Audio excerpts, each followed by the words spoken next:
भैया, इस प्रचंड गर्मी में किसको भूत सवार होता है जो पंडित जी को दान दक्षिणा देकर साइड पत्रा निकलवा लेते हैं। तनी रिश्तेदारों का भी ख्याल रखा करो। इतनी गर्मी में मुंह में लिपा पोती भी ठीक से नहीं हो पाता है। काजल तो आंख में ऐसे बहेगा कि इसे काली माई करिया। लोग देखकर गाना गाएंगे, कजरा दे तेरे काले काले नैना। फिर थोड़ी देर में काली माई का रूप धारण करके फिर लोग कहेंगे देखो सुरसा डाइन आ गई। अरे कहे ना कहे, लेकिन शकल एकदम सुरसा डाइन की तरह हो जाता है। हाँ, शादी के समय जरूर लगता है कि हम सबसे सुंदर लग रहे हैं। हाँ, ये तो हर लोग की सोच होती है। और क्या, शादी में सब अपने आप को सुंदर समझता ही है। कोई किसी तरफ देखता थोड़ी है, बस हंसी लेने के लिए जरूर देख लेगा, लेकिन सब अपने आप को बहुत सुंदर लगाता है। अरे रिश्तेदारी में अगर शादी पड़ जाए तो समझो दौड़ो बाजार, फिर चूड़ी लो, माथा लो, साड़ी लो, धोती लो, कपड़ा लो, लहंगा लो, ये लो वो लो, पूरा एकदम तैयारी करना पड़ता है। अरे भैया, अगर व्यवस्था अच्छा न हो तो रिश्तेदारों को न बुलाओ। बेचारे रिश्तेदार भी क्या करे, आराम तलब जिंदगी छोड़ के रिश्ता निभाने चल आते हैं। अब व्यवहार में पैसा देना चाहिए, लेकिन चीज सामान कोई ढंग का देगा नहीं। अरे वही सामान देना चाहिए जो स्वयं को पसंद हो। लोग खरीदते वही है जो थोड़ा सस्ता हो। अरे थोड़ा सा उदार बन जाओ भाई, थोड़ा अच्छा सामान खरीद दो। अच्छा सामान देने में क्या बुराई है, लेकिन वही सस्ता खरीदने के चक्कर में सड़ा सामान दे देंगे।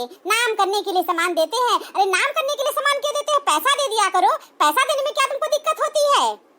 अरे भैया, चीज सामान खरीदने में पैसा लगता है। अरे उसी पैसे को उठा के दे दो, या सामान खरीदो तो थोड़ा 100-200 अधिक लगा के दे दो। थोड़ी उदारता महानता का परिचय दे दो। लेकिन अब उदारता महान इन शब्दों का कोई महत्व नहीं रह गया है। लोग बस खाना पूर्ति करते हैं कि आ गए हैं रिश्तेदारी में। अरे सामान वही देना चाहिए जो आप स्वयं यूज करते हो। 100-200 बचाने के लिए सड़ा सामान नहीं खरीदना चाहिए। अब लोगों में इतनी समझ है ही कहाँ। अरे घर में आपस में लोग का पटता नहीं है। 36 के आंकड़े रहते ही हैं। रिश्तेदारों को इसलिए बुलाते हैं कि थोड़ा सा घर पे 4 चांद लग जाए। सही बात है, आपस में ही घर में नहीं बनता है, देवरानी जेठानी से नहीं बनता है, माँ बेटे में नहीं बनता है, सब ये चलता रहता है। और क्या, अब मिसराइन के घर का ले लो, 36 का आंकड़ा रहता है। भाई भाई आपस में बात नहीं करते। भौजाई से बात किए 25 साल हो गया, माँ बेटे आपस में बात नहीं करते। देवरानी जेठानी में तो हमेशा युद्ध छिड़ा रहता है। इसलिए रिश्तेदारों को ही बुला लेते हैं, किसी तरह आकर के 4 चांद लगा ले। और तो और छोड़ो, अरे मिसराइन का जो लड़का है ना, वो तो अपनी औरत से ही नहीं बोलता है, उससे ही नहीं बात करता है। दुनिया भर के मोहल्ले के औरतों से परपंच करेगा, लेकिन अपनी औरत से ही बात नहीं करता है। ऐसा तो भैया जग में पहली बार कोई सुना होगा कि अपने ही मेहरारू से बात नहीं करता है। इतना खूसट है वो। भैया किस बात का इतना घमंड कर रहे हो। अरे 4 दिन की जिंदगी है, फिर दांत निपोर के सब ऊपर चले जाओगे। अरे वो महाशय का आज तक अपनी औरत से विचार नहीं मिल रहा। अरे भैया, दुनिया में किसी से विचार नहीं मिलता है। यहाँ कंप्रोमाइज करके रिश्ते चलाए जाते हैं। उनका भैया विचार नहीं मिलता है। अरे बचपने से परपंच में रहे हैं, अपने माई के साथ वही आदत पड़ा है।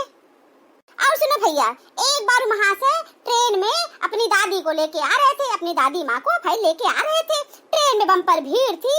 फिर महाशय अपना सातिर दिमाग चलाए कि क्या करें। अब भीड़ में तो जगह नहीं मिलेगी नहीं, तो वो ट्रेन में अपना दिमाग के तो खेले, बोले कि ये उत्तर प्रदेश की पहली महिला यसाई है। अब उस ट्रेन में आधा लोग तो समझ ही नहीं पाए होंगे कि यसाई का मतलब क्या होता है। अरे उत्तर प्रदेश में पहली महिला दरोगा बता भी दिए। फिर भैया सबका हटो।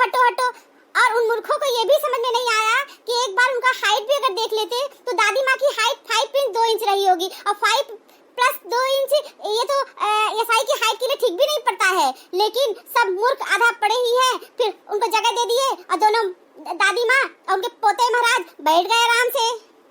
अरे बंदा तो बड़ा दिमागदार निकला। अरे अच्छा पहचान बता दिए कि उत्तर प्रदेश की पहली महिला दरोगा है, और कौन पता लगाएगा कि उत्तर प्रदेश की पहली महिला दरोगा है। अरे इसी को कहती है अकलमंदी। दादी माँ की हाइट 5 फुट 2 इंच थी। ये तो देख के भी लोग आकलन कर सकते थे कि ये तो दरोगा बनने लायक ही नहीं है, लेकिन मूर्खों को पता ही नहीं था कि पहली दरोगा कौन है। अगर जान भी लेते तो क्या उखाड़ लेते और कौन से सबूत मांगने लगते। अरे चलो अच्छा हुआ, दादी पोते का यात्रा सुखद रहा होगा। और क्या, ट्रेन में फैल के आए होंगे। अरे कौन लोग हैं जो भरी गर्मी में अपने कवारेपन की बलि देते हैं।